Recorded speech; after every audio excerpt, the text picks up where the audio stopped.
뜨거운 헌신의 사람들이라고 하는 제목으로 여러분과 함께 사도행전 18장 18절에서 23절 말씀 나누기 원합니다.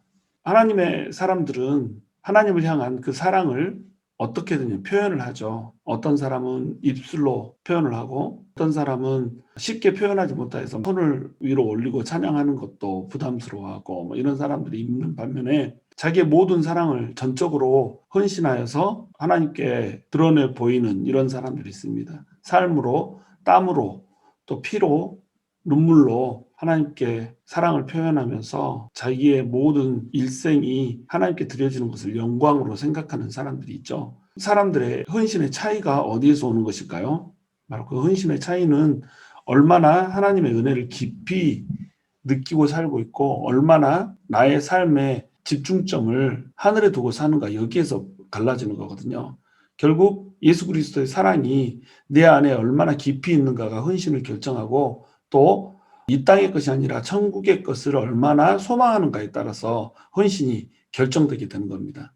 어떤 사람이 예수님을 믿었다라고 해서 그 믿음의 깊이가 똑같은 것이 아니고, 예수님을 사랑하는 그 깊이가 갈수록 깊어지고 더욱더 또렷하게 다가와야 되는 거예요. 그럴 때에 우리는 우리의 삶을 하나님께 드리고 하나님으로부터 온 모든 것에 대해서 감사하면서 우리의 땀과 눈물과 피를 하나님을 위해서 기꺼이 흘릴 수 있는 자리에 서게 되는 겁니다. 오늘 말씀에는 뜨거운 헌신을 하였던 바울과 브리스길라와 아굴라의 이야기가 등장을 하고 있습니다.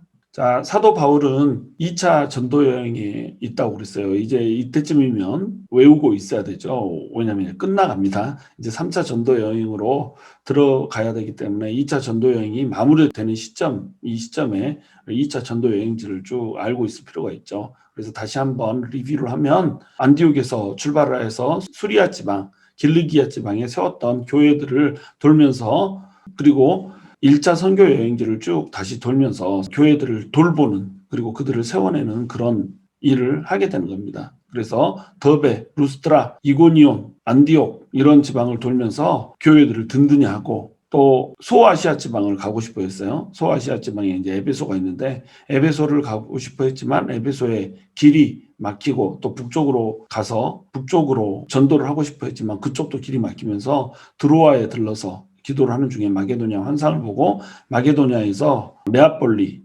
빌립보, 암비볼리, 아볼로니아, 데살로니가, 베레아를 거쳐서 아덴으로 갔다가 아덴에서 이제 고린도 머물면서 고린도에서 1년 6개월을 복음을 전한다고 그랬죠. 그래서 고린도에서 돌아오려고 배를 타고 오는 길인 겁니다. 그래서 갱그리아로 가서 잠시 머물다가 에베소에 가서 복음을 잠깐 전하고 돌아오는 그러한 여정들을 이제 겪었던 겁니다. 18절에 보시면 바울은 더 여러 날 머물다가 형제들과 작별하고 배 타고 수리아로 떠나갈새 브리스길라와 아굴라도 함께 하더라. 바울이 일찍이 소원이 있었으므로 갱그리아에서 머리를 깎았더라. 이렇게 나오죠. 바울은 더 여러 날 머물다가, 지금 머무는 곳은 어디죠? 고린도 지방이죠. 고린도 지방이 타락하고 죄로 인해서 좀 많이 망가진 이런 도시였지만 하나님은 여전히 이 죄인들을 사랑하시고 이곳에 구원받을 백성들이 많다라고 얘기를 해주시면서 너는 이곳에서 담대하게 침묵하지 말고 복음을 전해라. 두려워하지 말아라. 내가 너랑 함께 해줄 것이다. 이 말씀들을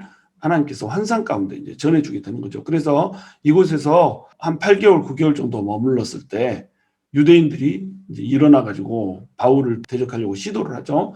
그 이유는 갈리오가 총독으로 새로 왔기 때문에 그랬다고 그랬어요. 이제 갓 부임했기 때문에 자기들의 환심을 사기 위해서 자기들 말을 들어줄 거라고 이제 착각을 한 거죠. 그랬는데 갈리오가 의외로 상관하지 않겠다 이렇게 하면서 바울 일행은 복음에 더 힘을 얻게 되죠. 그래서 여러 날을 여기서 더 머물게 되는 겁니다. 이것이 이제 1년 6개월 동안 고린도에서 머물렀던 그 기간보다 더 기간이 연장되었는지, 그렇지 않고 그냥 1년 6개월을 채웠다는 것을 의미하는지 우리가 이제 알 길은 없죠. 그러나 더 여러 날 계속 머물 수 있는 환경을 하나님께서 조성해 주셨고, 대적하는 자들을 다 막아주겠다. 그러니까 담대하게 복음을 전하라 라고 했던 그 하나님의 말씀, 약속은 지금 이루어졌다라고 하는 것을 보여주고 있는 겁니다. 그리고 거기서 충분히 머물고 고린도 교회를 이제 세운 다음에 형제들과 작별하고 수리아로 떠나고자 했던 거예요. 원래 자기들을 파송했던 안디옥으로 돌아가고자 이제 하는 거죠. 그래서 2차 전도 여행이 여기서 마무리되고 있음을 우리가 볼 수가 있는 겁니다. 이때 브리스길라와 아굴라도 함께 했던 거예요. 브리스길라와 아굴라는 로마에서 살던 사람들인데 황제가 유대인들은 전부 떠나라고 하는 칙령을 내려가지고 어쩔 수 없이 고린도에 와서 정착을 하고 있는 이런 사람들이잖아요. 고린도에 와서 정착하고 있기 때문에 삶의 터전이 거기 있단 말이죠. 그런데 바울이라고 하는 사람을 만나서 은혜를 받아버린 거예요. 그러면서 브리스길라와 아굴라 역시 하나님의 사업에 완전히 헌신을 하게 되는 이런 사람인 겁니다. 브리스길라와 아굴라는 자신들의 일생을 전부 들여서 바울의 없어서는 안 될 동역자로 서게 된 겁니다. 그리고 바울은 일찍이 서원이 있었기 때문에 갱그리아에서 머리를 깎았더라 이렇게 나오고 있죠. 갱그리아에서 왜 머리를 깎았을까요? 갱그리아에서 머리를 깎았던 이유는 바울이 나시린의 서원을 했던 겁니다. 나시린의 서원이란 건 뭐냐면 어떤 일정 기간을 두고 하나님께 이것을 서원합니다. 무조건 이 일은 내가 어떤 일이 있어도 해내겠습니다. 라고 하는 서원을 하는 그런 것을 했던 거예요. 나시린은 머리에 삭도를 대지 않아요. 머리를 깎지 않습니다. 그래서 머리를 기르죠. 머리에 삭도를 대지 않는 이유는 내가 하나님께 헌신했습니다. 내 위에 하나님이 있습니다. 나의 삶은 하나님 것입니다. 라고 하는 것을 고백하는 거거든요. 머리가 제일 위에 있잖아요. 자기 위에 무엇인가가 있다라고 하는 그것을 얘기하고 싶을 때 이때는 머리를 기르는 거예요. 여인들은 머리를 기르게 했잖아요. 이 시대의 여인들을 머리를 기르게 했던 이유는 뭐냐면 남자가 여자보다 먼저 창조되었고 여자가 뱀에게 먼저 시험을 당해서 인류에게 죄가 오게 했다라고 하는 이것을 항상 느끼고 살게 하기 위해서 머리를 기르게 했던 거예요. 이것처럼 남자가 머리를 계속 다듬지 않고 기른다. 이거는 내 위에 하나님이 있고 하나님이 나를 주장합니다. 라고 하는 복종의 의미, 순종의 의미 이것으로 머리를 길렀던 거예요. 그래서 이 나시린의 서원을 한 기간 동안 바울은 머리를 깎지 않고 계속 선교 여행을 다니다가 이제 이 기간이 끝났던 겁니다. 그러니까 갱그리아에 가서 머리를 깎고 이 서원을 마치게 된 거예요. 이 갱그리아 지방에는 고린도 교회에서 열매를 얻었던 베베 집사가 있었던 것이죠. 로마서에 보면은 이제 그런 장면이 나오는데 하여튼 바울이 헌신하고 하나님께 모든 것을 바쳐서 전도를 했던 사람들이 여기저기 흩어져서 하나님의 귀한 사역들을 하고 있음을 우리가 볼 수가 있습니다. 19절 보시면 에베소에 와서 그들을 거기 머물게 하고 자기는 회당에 들어가서 유대인들과 변론하니 이렇게 나와 있습니다. 에베소라고 하는 지역은 굉장히 바울이 애정을 많이 쏟았던 곳이에요. 왜냐하면 에베소는 소아시아의 수도였어요. 상업의 중심지였고 원로원과 시의회가 있는 자유 헬라 도시였죠. 이 도시는 굉장히 중요한 요충지였어요. 모든 교역의 중심이었고 이곳저곳에서 사람들이 모여드는 그런 곳이었기 때문에 이곳은 복음의 전진 기지로 딱 세워놓으면 게이트웨이 처치로서 여기저기에 복음이 퍼지게 할 수 있는 그런 중요한 역할을 할 수 있는 장소였던 겁니다. 그래서 이 에베소라고 하는 장소에 사도 바울이 애정을 갖고 굉장히 많은 것을 쏟아내거든요. 2차 전도 여행 때도 사도 바울은 사실은 1차 선교 여행지를 쭉 돌고 나서 에베소라고 하는 곳을 가고 싶어 했다는 거예요. 그래서 소아시아로 향하고자 했는데 하나님께서 이 발걸음을 막으시고 마게도냐 지방으로 인도를 하셨던 겁니다. 이곳에는 또 아데미 신전이 있었어요. 이 아데미 신전은 고대의 7대 불가사의 중에 하나였죠. 고대의 7대 불가사의 중에 하나인 아데미 신전을 지어 놓고 있었다. 이 말은 이들이 얼마나 종교적인 열심이 특심이었겠느냐 이거죠. 그래서 여기서는 우상 천지였어요. 에베소에 너무나도 많은 우상들이 존재하고 우상들에 대한 그 열심이 특심이었기 때문에 여기는 영적 전쟁의 중심지였다라고 이렇게 보면 되는 겁니다. 뭐 어디나 영적 전쟁이 있지만 여기는 특별히 영적 전쟁이 심한 이런 곳이죠. 하나님을 믿는 사람들과 마귀의 세력 가운데 파워 인카운터가 일어나는 이런 곳이 바로 에베소였다는 거예요. 그래서 영적 전쟁에 대한 이야기, 전신갑주에 대한 이야기 이런 것들을 주로 기록하고 있는 곳이 어디예요? 바로 에베소서잖아요. 에베소에 보는 편지에 이런 것들을 많이 기록을 했다는 거예요. 여기에 그만큼 영적 전쟁이 심했다라고 하는 것을 우리가 알 수가 있는 겁니다. 그리고 이 에베소에서 두란노 서원을 세우고 각별히 신경을 쓰면서 바울은 이곳을 복음의 전진 기지처럼 이렇게 세웠던 그런 곳이 바로 에베소입니다. 이곳에 이제 브리스길라와 아굴라를 남겨놓게 한 거예요. 브리스길라와 아굴라를 기껏 자기 동역자로 삼고 동행을 하는데 이 에베소에 와서 복음을 전해서 교회를 세우고 나니까 여기에 브리스길라와 아굴라가 좀 있어줘야 되겠는 거예요. 그래서 브리스길라와 아굴라는 바울과 함께 하겠다고 나섰다가 에베소에 딱 체류를 하면서 또 여기에서 약 4년에서 5년가량을 헌신을 하고 여기서 섬기는 겁니다.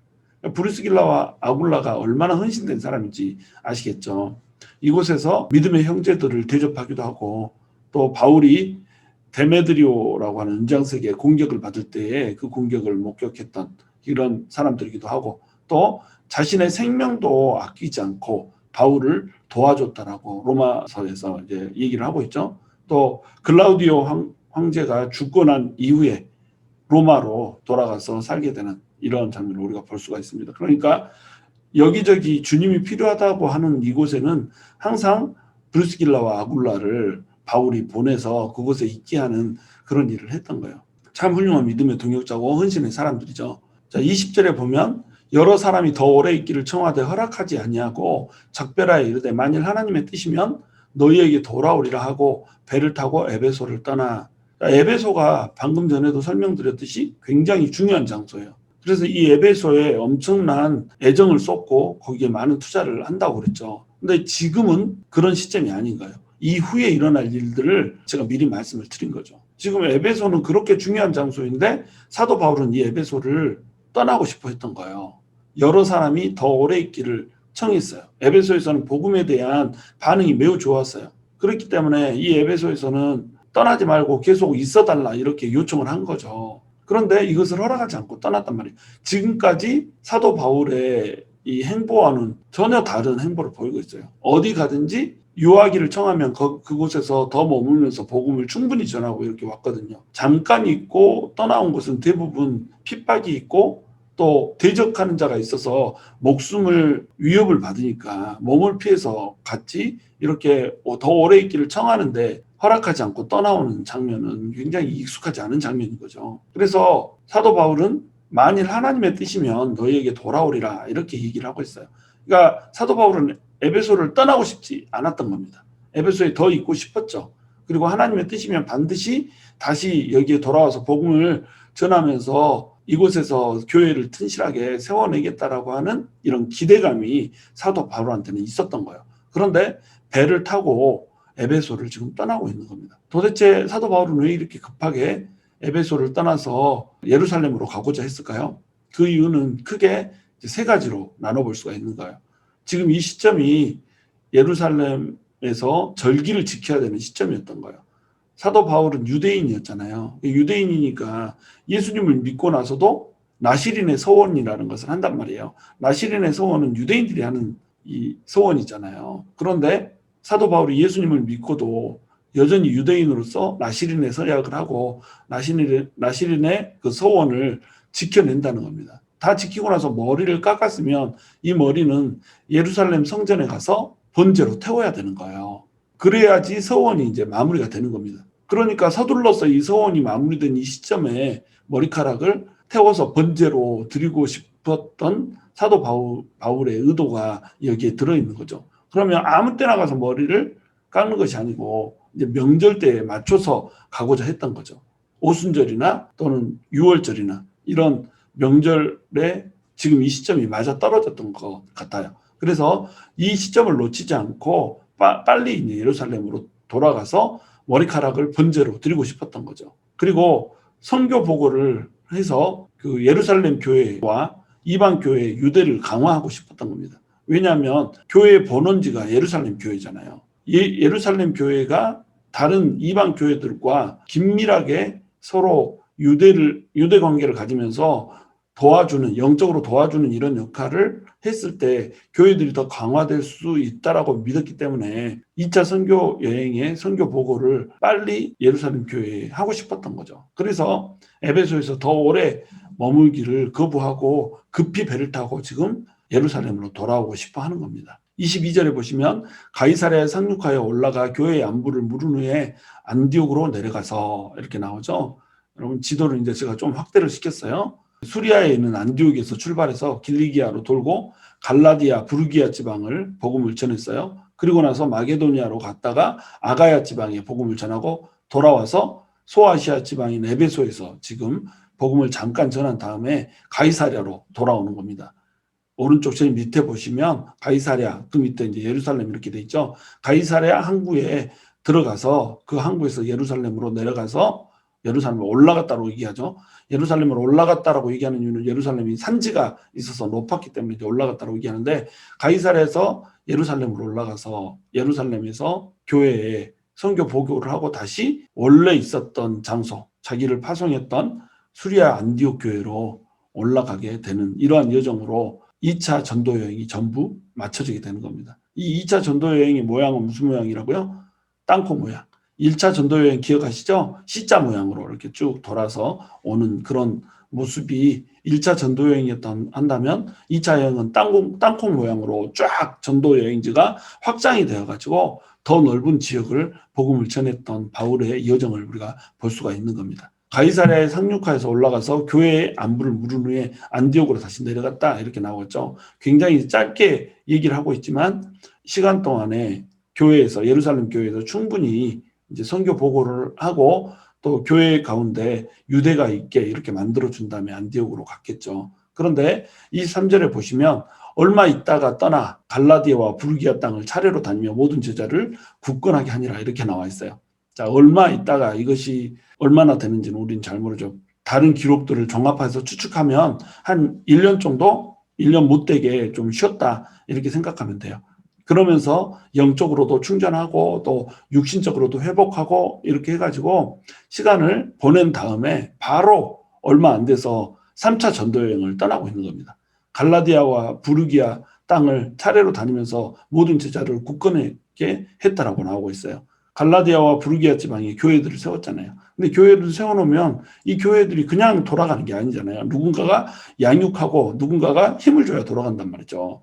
그런데 이 갈라디아 교회나 부르기아 교회나 이쪽 지방에 엄청나게 많은 핍박이 있었던 거예요. 유대인들이 계속 핍박하고 또 할례를 받아야 된다고 율법주의를 들이대고 이렇게 얘기하면서 교회를 흔들어 놓았고, 또 각종 이제 이단 사설들이 들어와서 잘못된 사상들을 가르치는 거짓 가르침들이 이제 팽배해지기 시작했던 겁니다. 그러니까 이 거짓 가르침에 대해서 이것은 틀렸다라고 정확히 얘기를 해주는 이런 과정들이 필요했던 거예요. 그래서 사도 바울은 머무를 틈이 없는 거예요. 쉴 틈이 없어요. 전도여행, 1차 전도여행 하고 나면 잠깐 쉬었다가 2차 전도여행하고 또 잠깐 쉬었다가 3차 전도여행 돌고 이렇게 하면서 세웠던 교회들을 튼실히하고 예수님의 복음이 전해지지 않은 곳에는 또 복음을 전하고 이러면서 어떻게 몸이 배겨났는지 알 수 없을 정도로 자기 자신을 헌신하고 돌아다니는 것을 우리가 볼 수가 있는 겁니다. 갱그리아에서 머리를 깎았다라고 얘기를 하는데 굳이 사도 바울이 머리를 깎고 서원을 할 필요가 있었을까라고 하는 생각이 들어요. 사도 바울의 삶 전체가 예수님의 만나는 그 시점부터 죽음에 이르는 그 시점까지 그냥 서원한 삶과 똑같은 삶이잖아요. 하나님께 모든 것을 바치고 드려진 삶인데 굳이 나시린의 서원을 일정 기간 동안 하고 나서 그것을 갱그리아에서 머리를 깎고 서원한 것을 이제 제물로 드리기 위해서 하나님께 번제로 드리기 위해서 예루살렘으로 돌아오는 그 바울의 모습을 보면서 참 특별한 사람이다라고 하는 생각이 들어요. 바울은 너무나도 특별한 사람이죠. 성경에 13권을 썼다라고 할 정도로 엄청나게 헌신되었고 또 중요한 인물이 사도 바울이었던 겁니다. 그리고 사도 바울을 생명으로 도왔던 브리스길라와 아굴라도 특별한 헌신을 가진 사람이죠. 물론 사도 바울을 중심으로 성경들이 기술되어 있고 사도 바울의 헌신을 브리스길라와 아굴라가 따라올 수 없지만 브리스길라와 아굴라 입장에서는 자신들의 모든 것을 들여서 자기보다 더 큰 일을 하고 있는 바울을 위해 동역하면서 자기 생명이라도 바울에게 드리고자 했던 거예요. 자, 여러분, 그러면 브리스길라와 아굴라는 왜 자기의 생명이라도 바울을 위해서 내어주고자 했을까요? 바울이 특별히 브리스길라와 아굴라를 사랑해 줬을까요? 바울이 특별히 브리스길라와 아굴라의 마음을 사로잡을 정도로 그렇게 멋진 사람이었을까요? 그것이 아니죠. 브리스길라와 아굴라는 하나님을 너무 사랑했던 거예요. 예수님을 너무 사랑하는데 보니까 자기보다 사도 바울이 더 복음을 위하여서 많은 일을 할 수가 있게 보이는 거예요. 그러니까 사도 바울을 위해서라면 자기의 생명이라도 내어주고자 했던 겁니다. 다시 얘기해서 사도 바울을 위해서 생명이라도 주는 것으로 사도 바울은 그것을 받았고 그것이 사실이었지만 그 이유는 뭐냐면 하나님께 자기의 생명을 드리고자 하는 브리스길라와 아굴라의 모습이 사도 바울에게 목숨을 주는 그러한 모습으로 나타났다는 거예요. 이제 이게 사실은 동역이라고 하는 거거든요. 동역이라고 하는 것은 교회에서 일이 있으니까 같이 일 나눠 갖기 하는 게 아니에요. 하나님을 너무 사랑하기 때문에 무엇인가를 해야 되는 거예요. 하나님을 너무 사랑하는 것, 이것이 동기가 돼서 일을 하다 보니까 이 사람이 하나님의 일을 하는데 정말 헌신된 사람이고 너무너무 소중한 사람이면 이 사람마저도 사랑스러워지는 겁니다. 하나님의 사람이 사랑스러워지는 거예요. 하나님의 일을 하는 사람이 너무 귀하게 여겨지는 거예요. 일을 하다가 부딪히고 일을 하다가 서로 깨지고 상처받고 이렇게 되는 이유는 뭐냐면 하나님에 대한 사랑이 부족하기 때문에 그런 거예요. 하나님을 너무 사랑해버리잖아요. 그러면 하나님께 헌신하는 사람이 너무너무 귀하고 이뻐지는 거예요. 이것이 헌신의 진짜 모습이라는 거죠. 헌신은 교회에서 열심히 일하는 게 헌신 아니에요? 교회에서 열심히 일하는 것은 헌신이라고 하지 않고 그냥 봉사라고 하는 겁니다. 성도는 봉사를 하는 사람이 아니거든요. 성도는 헌신하는 사람이거든요. 헌신이라고 하는 것은 나의 몸을 드린다는 거예요. 나의 몸을 드리는 거, 이것은 왜 드려요? 하나님을 사랑하니까 드린다는 겁니다. 헌신을 하다 보면 어때요? 서로 마찰될 일도 있고 서로 반목되는 일도 있고 서로 의견이 다른 일도 있다는 거예요. 그런데 헌신의 동기가 하나님을 사랑하는 것이라고 한다면 마찰이 일어나거나 서로 대적하게 되는 이런 일들이 일어나는 것을 현격하게 줄일 수가 있단 말이에요. 물론 입장 차이가 있고 물론 서로 다른 자기만의 어떤 주장이 있기 때문에 부딪힐 수 있죠. 그러나 하나님을 사랑하면 하나님을 사랑하기 때문에 헌신하는 사람들이 더욱더 귀하고 소중하게 여겨진다라고 하는 겁니다. 이것이 헌신의 본질이라고 하는 거예요.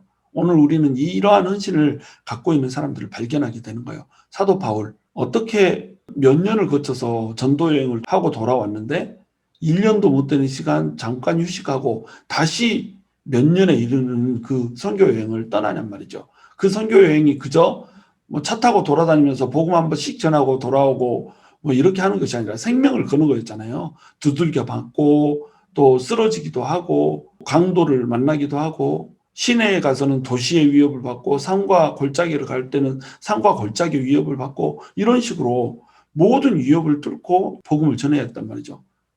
이것이 가능했던 이유, 하나님을 철저히 사랑했던 겁니다. 그리고 자기의 모든 소망을 천국에 두었던 거예요. 브루스길라와 아굴라, 바울을 위해서 생명도 귀한 것으로 여기지 않고 바울에게 다 주면서 하나님의 나라를 위해서 헌신하잖아요. 가자고 하면 가고 있자고 하면 있고 여기서 보살펴달라고 하면 보살펴주고 이렇게 하면서 자기의 모든 일생을 자기 중심으로 돌리는 것이 아니라 하나님의 나라를 중심으로 돌리고 있는 그런 헌신을 우리가 볼 수가 있다는 겁니다. 이러한 바울과 브루스길라와 아굴라의 헌신들 앞에서 과연 우리는 어떠한가를 돌아볼 수 있었으면 좋겠어요. 우리 역시 하나님을 사랑하는 사람들이라고 우리는 스스로 믿고 있고 하나님의 사랑을 우리 역시 똑같이 받았잖아요. 바울과 브루스길라와 아굴라보다 우리가 사랑을 덜 받은 게 아니거든요. 똑같은 사랑을 받았는데 왜 바울의 삶과 브루스길라와 아굴라의 삶은 우리의 삶과 이렇게 다르냔 말이죠. 이 이유가 뭐냐면 하나님의 그 사랑, 예수님의 사랑을 느끼는 그 깊이가 다른 거예요. 그리고 천국을 바라보는 소망의 크기가 다른 겁니다. 우리의 소망은 어디에 있어요? 이 땅에 있는 거예요. 그래서 이 땅에서 얼마나 벌지, 얼마나 누릴지, 얼마나 평안할지, 얼마나 성취할지 이런 것들 바라보기 때문에 이런 것이 안 되면 좌절되고 분노하고 이렇게 되는 겁니다. 근데 이런 것이 아무것도 아니고 천국에 있는 영원히 사라지지 않을 그것이 값지다라고 하는 생각이 너무나도 커져버리고 팽창돼 버리잖아요. 그럼 이 땅의 삶은 아무것도 아닌 게 돼버린다는 거예요. 결국 여기에서 우리의 신앙이 갈리는 거예요. 저와 여러분이 예수님의 사랑을 가장 깊이 체험할 수 있는 사람이 됐으면 좋겠어요. 또한 저와 여러분이 천국의 소망을 가장 높게 둘 수 있는 그런 사람이 될 수 있었으면 좋겠습니다. 그래서 저와 여러분이 우리 글로리 교회를 통하여서 정말로 하나님께 아름다운 헌신을 드리고 서로 힘을 합하여서 멋진 동역을 이루어내는 그러한 삶을 살 수 있게 되기를 주님의 이름으로 축원합니다.